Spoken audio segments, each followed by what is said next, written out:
Chosen one, hear this clearly, not with your ears, but with that quiet place inside you that has been restless for longer than you want to admit. God said move, not think about moving, not plan to move someday when things feel safer. Move now, because where you are has already taught you everything it was meant to teach you, and staying any longer will only shrink what was supposed to stretch you.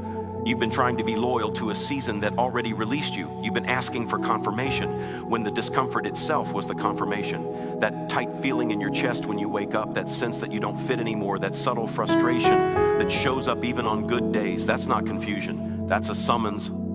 There comes a moment in every chosen one's life where comfort becomes disobedience, where familiarity turns into a cage, where God looks at you and says, if you stay here, you will survive, but you will never become. And God did not call you just to survive. You've been wondering why things that used to work don't work anymore, why conversations feel shallow, why your spirit feels bored even when your schedule is full, why you can't settle like everyone else seems to. It's because your assignment outgrew your environment, and heaven will always agitate what no longer aligns. Understand this, God never tells you to move because he's angry with you. He tells you to move because he's protecting what's next. If you stay where you are, you'll start explaining yourself to people who were never meant to understand you. You'll start negotiating your calling so it doesn't intimidate others. You'll start dimming your light just to keep the peace. And God refuses to let you sabotage yourself out of loyalty to people who were only meant to walk with you for a chapter, not the whole book. This move isn't just physical. For some of you, it's emotional. You need to move away from old thought patterns, old guilt, old labels that no longer fit. For others, it's relational. There are connections you keep revisiting because they feel familiar, but familiarity is not the same as alignment. God is saying, stop dragging yesterday into tomorrow. Stop trying to resurrect what I already buried. I didn't remove it to punish you. I removed it because it would have blocked the door you're about to walk through. You've been asking God for clarity, but clarity comes after obedience, not before it. Faith has always required movement without full visibility. Abraham didn't get a map, he got a command. Moses didn't get a guarantee, he got a direction. And neither of them would have become who they became if they waited until everything made sense. Chosen one, if you could fully understand your next move, it wouldn't require God.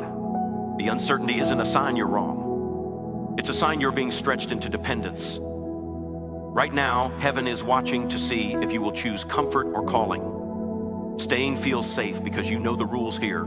You know how to navigate this place. You know how to manage expectations, but God is not impressed by how well you manage what he already outgrew in you.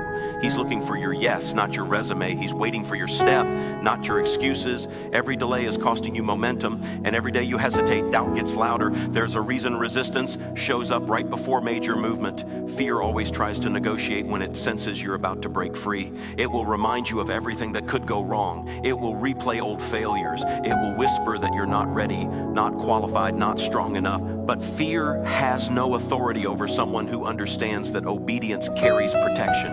When God says move, staying becomes the most dangerous option. You are not being pushed out, you are being called forward. There is a difference. Being pushed feels chaotic. Being called feels heavy but clear. That weight you feel isn't pressure from the enemy, it's responsibility from heaven. God is trusting you with a new level, and levels require separation.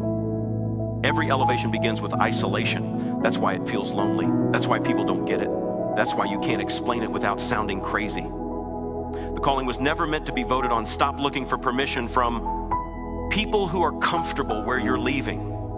Stop asking advice from those who are afraid to move themselves. Not everyone will clap when you obey God. Some will question you. Some will doubt you. Some will try to remind you of who you used to be. But none of them were there when God spoke to you in the quiet. None of them felt the urgency you felt when you realized you cannot stay. You think you're leaving something behind. But what you're really doing is making room. Making room for new strength, new wisdom, new connections that match your future instead of your past. God never asks you to move without already preparing what you're moving toward. The provision is already waiting, but it will not chase you. It responds to movement. Doors open when feet move. Chosen one. You've been in preparation longer than you realize. The delay wasn't denial, it was development. The waiting wasn't punishment, it was training. God had to make sure you wouldn't break under the weight of what he's about to hand you. That's why you were misunderstood. That's why you went through silent battles no one knew about. That's why you learned how to stand alone. You weren't being ignored. You were being fortified. Now the season has shifted. The grace to stay has lifted. And when grace lifts, struggle increases. That's why everything feels harder. That's why peace feels distant. That's why your spirit keeps nudging you forward even when your mind wants to retreat. God is saying, don't romanticize. See the place I'm calling you out of. It served its purpose. Honor it, but don't live in it. Movement requires trust. Trust that God knows what you need better than you do. Trust that what you're afraid to lose cannot compare to what you're about to gain. Trust that even if the path feels unclear, the guide is not. You are not walking alone. Every step of obedience activates divine alignment. People you've never met, opportunities you didn't apply for, favor you didn't earn, all of it is already in motion, waiting for you to stop hesitating. You keep saying you'll move when you feel ready, but readiness is a myth. No one ever feels ready to leave what's familiar.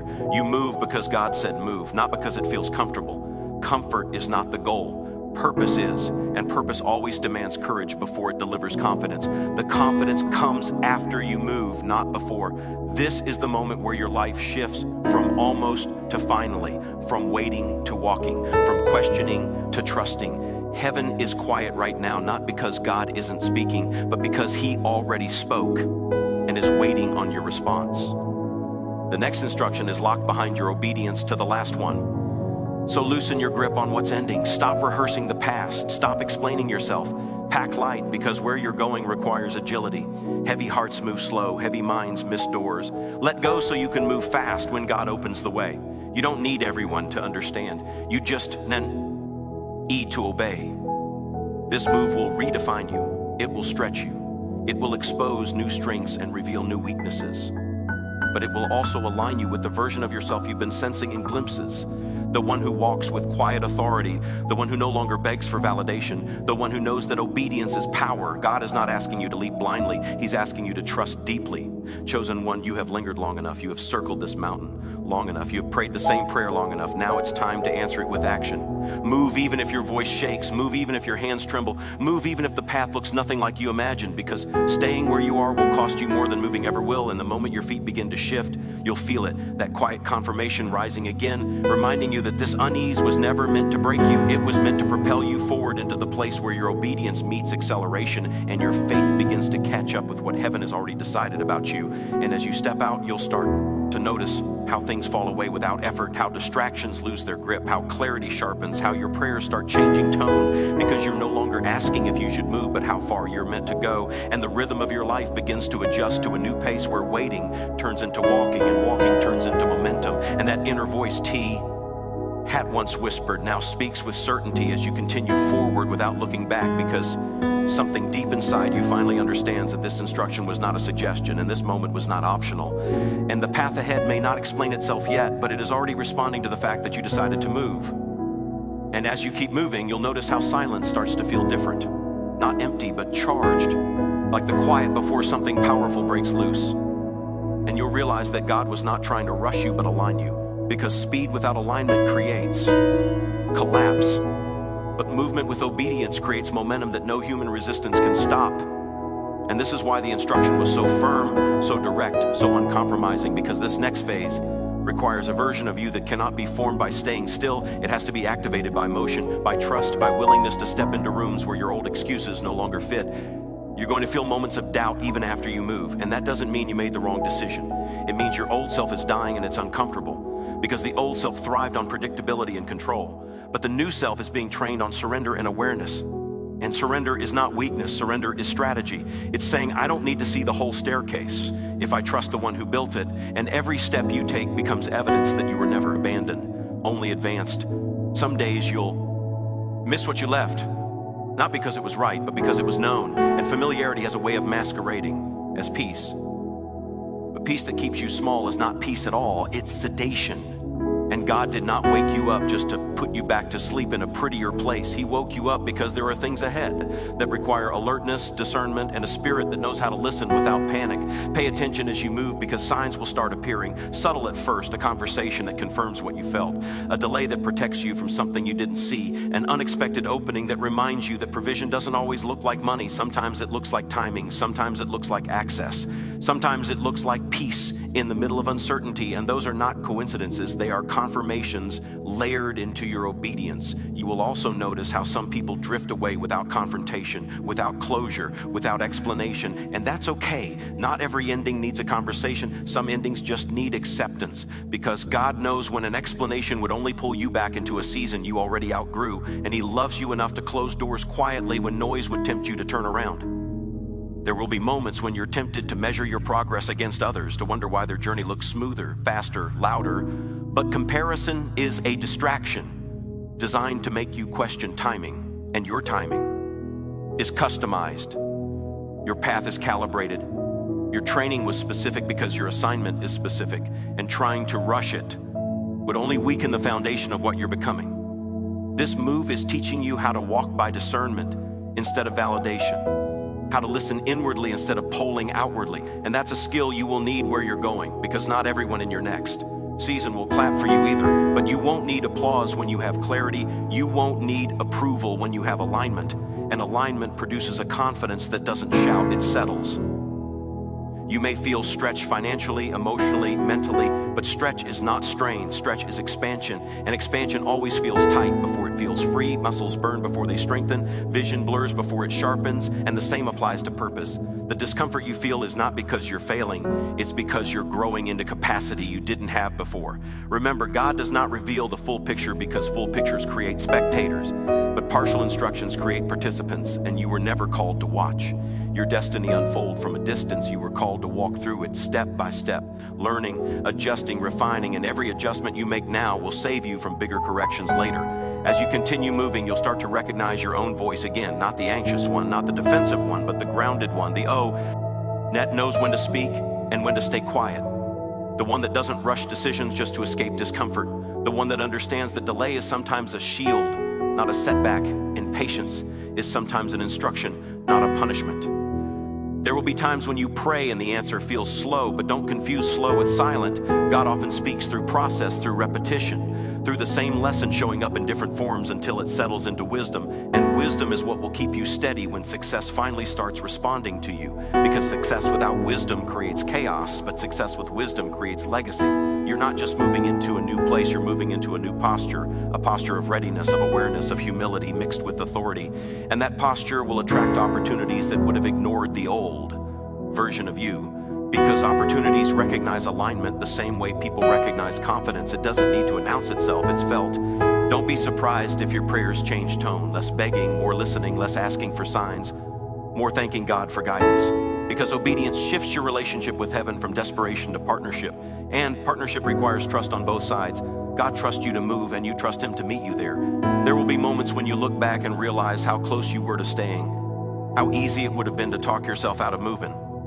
To settle for almost, to convince yourself that comfort was enough, and that realization will humble you because you understand that one decision shifted everything. One act of obedience redirected your entire trajectory. You will also become more discerning about what you allow into your spirit, because movement makes you aware of weight, and you'll stop carrying conversations, habits, and mindsets that slow you down, not because you're better than anyone else, but because you're more aware of your assignment. And awareness naturally creates boundaries. Some days you'll feel like you're ahead, other days you'll feel behind, but progress is not linear, it's layered, and layers take time to settle. What matters is that you're no longer stuck, you're no longer stagnant, you're no longer asking what if, you're living in what now, and that shift alone breaks cycles that ran in your life longer than you realized. You are becoming someone who can sit with uncertainty without panicking, who can move without needing constant reassurance, who can trust God even when the outcome is still forming, and that level of faith doesn't come from hearing sermons, it comes from lived obedience, from choosing movement when staying would have been easier. Pay attention to how your inner world changes as your outer world shifts. You'll notice less noise, fewer internal arguments, more clarity about what matters and what doesn't, and clarity is one of the greatest gifts obedience gives. Because it simplifies decisions. It sharpens focus, it protects energy. This move will also reveal who you truly are when no one is watching. When there's no audience, no affirmation, no immediate reward, and that revelation is not meant to shame you, it's meant to refine you, because integrity developed in obscurity becomes stability in visibility.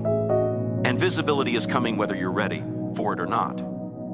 God is not just moving you away from something, He's moving you toward responsibility, influence, impact, and those things require maturity. not just talent, and maturity is built through choices like this. Choosing obedience over comfort, choosing growth over familiarity, choosing faith over fear. You may feel moments of grief for the version of you that stayed too long, ignored nudges, compromised intuition, but don't linger there. Grief acknowledged becomes wisdom, grief ignored becomes regret, and you're not meant to regret your past. You're meant to learn from it and walk forward lighter. As you keep moving, you will start recognizing doors that once intimidated you now feel neutral, not because they got smaller, but because you got stronger. And strength doesn't always announce itself with confidence. Sometimes it shows up as calm, as patience, as the ability to wait without spiraling. You are being trained to lead yourself before you lead anything else, because leadership begins internally, with discipline, with honesty, with the courage to admit when something no longer fits, and that internal leadership will spill into every area of your life without you forcing it. Don't rush the becoming, even as you move. Let each stage do its work. Let each lesson settle. Let each stretch build capacity, because shortcuts in purpose create gaps in character, and gaps always show up under pressure. God knew this move would cost you something, but He also knew staying would cost you more, cost you growth, cost you alignment, cost you peace. And peace is not the absence of difficulty, it's the presence of direction, and now you have direction, even if the details are still unfolding. You are not late, you are not behind, you are right on time for this version of you, the one who finally listened, the one who finally moved, the one who decided that obedience was worth the discomfort, and that decision will echo longer than you realize, touching areas of your life you haven't even connected yet. So keep walking, even when the ground feels unfamiliar, even when the scenery hasn't changed as quickly as you hoped, even when progress feels subtle, because subtle movement still creates distance from where you were, and distance from where you were is exactly what this season required. And as you continue forward, you'll start sensing that this instruction was not about escaping something, but stepping into something that requires your full presence, your sharpened discernment, your willingness to grow in real time.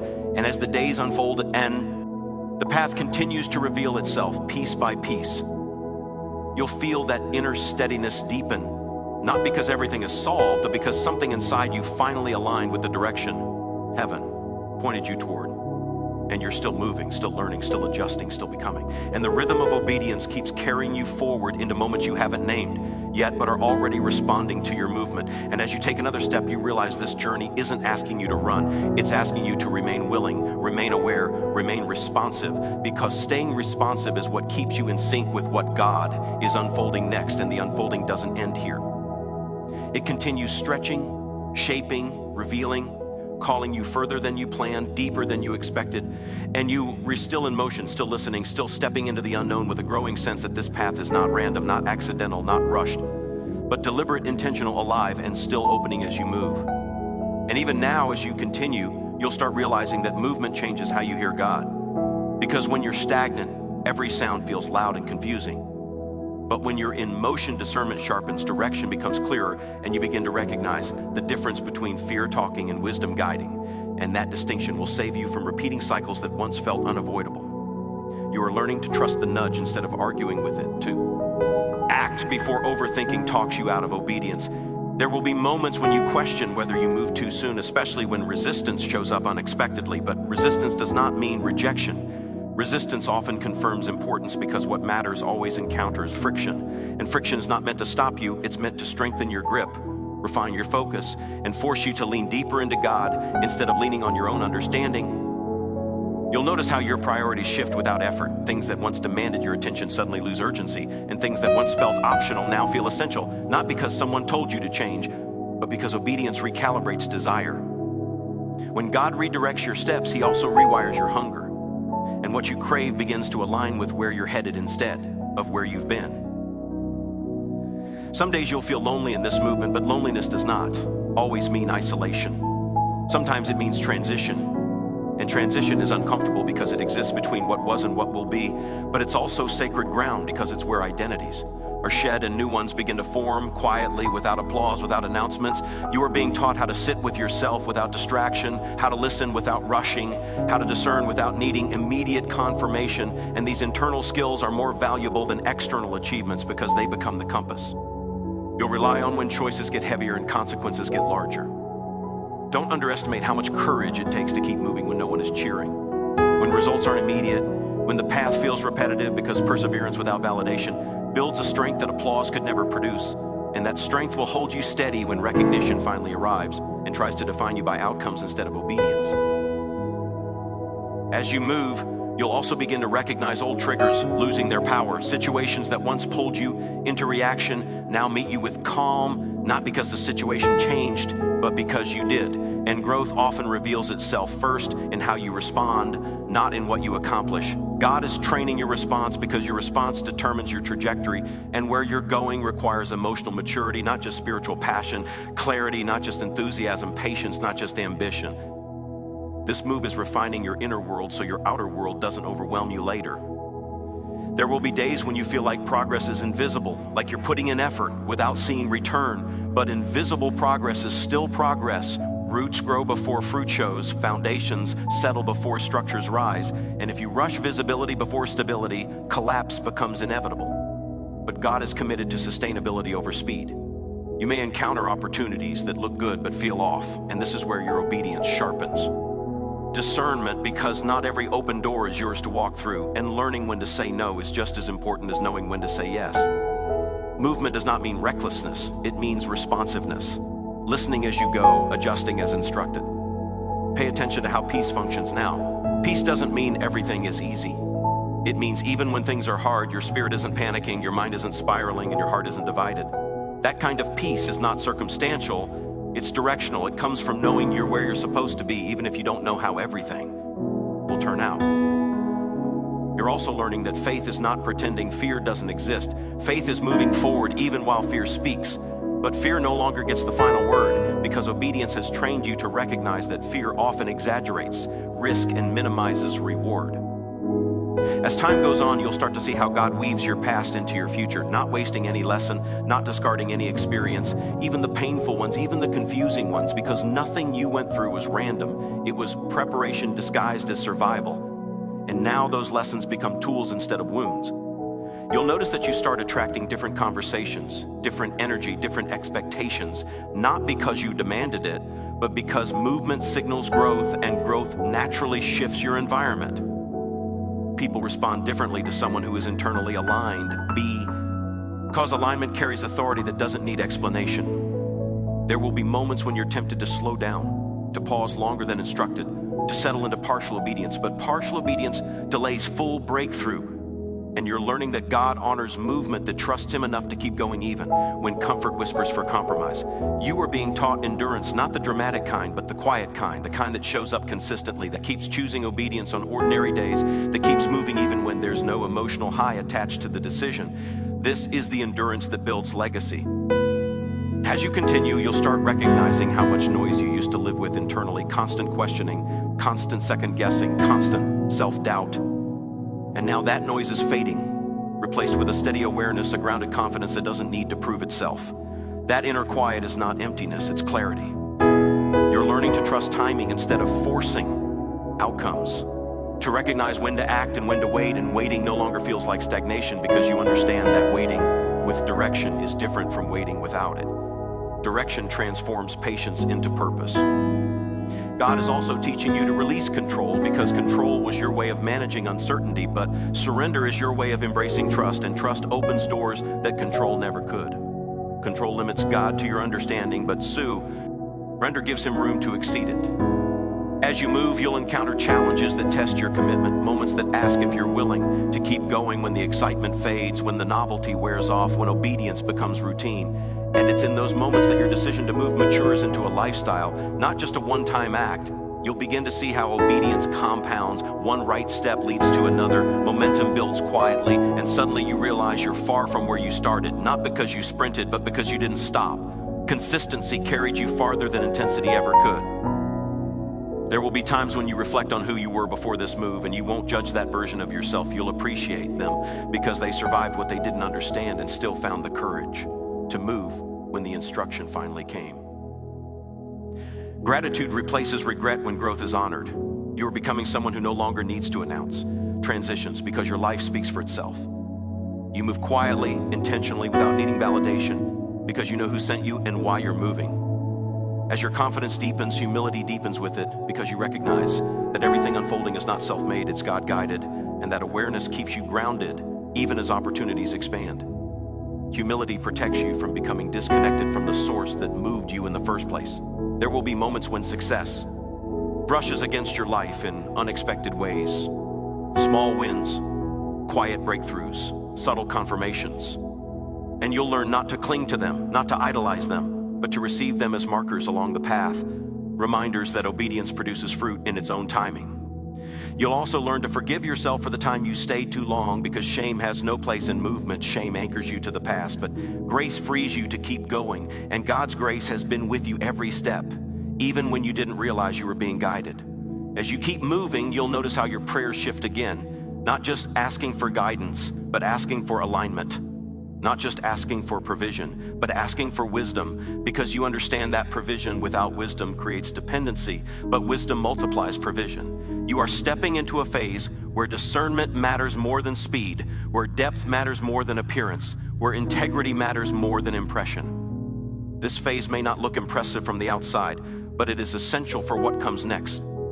There will be days when you feel like you're walking alone, but you're not alone. You're accompanied by unseen support, by favor that doesn't announce itself, by protection you won't recognize until later, and one day you'll look back and see how many times you were shielded from things you didn't even know were approaching. As movement becomes normal, fear loses its grip, because fear thrives on stagnation, on overthinking, on imagined outcomes. But movement keeps you present, responsive, grounded in what's actually happening instead of what might happen. You'll start to trust yourself again, not in an arrogant way, but in a grounded way, trusting that you can hear God, trust that you can discern timing, trust that you can respond appropriately, and that self-trust is a gift God restores as you walk in obedience. You're learning to live with open hands, open to change, open to redirection, open to growth, and openness keeps you flexible, adaptable, teachable, qualities that are essential where you're going, because rigidity breaks under pressure, but flexibility bends and keeps moving. As you continue forward, you'll recognize that this journey is not about arrival, it's about alignment. And alignment is ongoing. It requires daily awareness, daily listening, daily willingness to adjust. And that ongoing process keeps you connected, engaged, alive. There will be moments when the road feels long, when progress feels slow, when results feel delayed. But delay does not mean denial. Delay often means preparation is still unfolding, and preparation protects you from being overwhelmed by what you asked for. You are becoming someone who can hold weight of responsibility, weight of influence, weight of expectation, and weight is built through movement, not through comfort. Comfort weakens capacity, but challenge strengthens it. As you keep moving, you will notice your inner language change. Less self-criticism, more self-awareness, less harsh judgment, more honest reflection. Because growth teaches compassion, first for yourself, then for others. You are learning to separate identity from outcome, to know who you are regardless of results, and that stability will anchor you when outcomes fluctuate, because they will. And anchoring yourself in identity keeps you from being shaken by temporary shifts. The further you move, the more you'll realize that this instruction was not about geography, not about a single decision, but about posture, about becoming someone who responds to God without delay, who trusts direction even when details are incomplete. And you're still moving, still learning, still adjusting, still shedding old layers, still stepping forward with a growing steadiness that doesn't rush but doesn't retreat either, because retreat no longer feels like an option, not because you were trapped, but because you're aligned, and alignment creates momentum that naturally carries you forward into whatever unfolds next, and the unfolding continues deeper, wider, more demanding, more refining, and you remain responsive, attentive, willing, because you understand now that movement is not something you did once, it's something you live, and living this way keeps you in rhythm with what God is revealing moment by moment, step by step, breath by breath.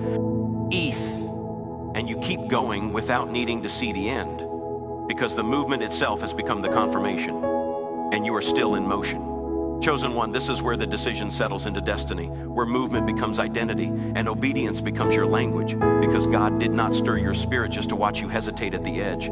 He stirred you because he trusts what he placed inside you, and now you understand that moving was never about escaping discomfort, but embracing alignment, never about leaving people behind, but meeting the version of yourself that obedience unlocks. And as you stand here, no longer torn between staying and going, no longer negotiating with fear, no longer waiting for perfect conditions, you realize that the instruction to move was an invitation into deeper trust, sharper discernment, and truer peace. And from this moment forward, you don't move because you pressured. You move because you're called, because staying small is no longer an option, because your spirit recognizes the rhythm of heaven and chooses to walk in it. And even when the road stretches, even when the details unfold slowly, you remain steady, willing, responsive, knowing that every step taken in obedience is already carrying you exactly where you were meant to be. And you keep moving not to prove anything, but because your life is finally aligned with the direction God spoke, and you are no longer looking back.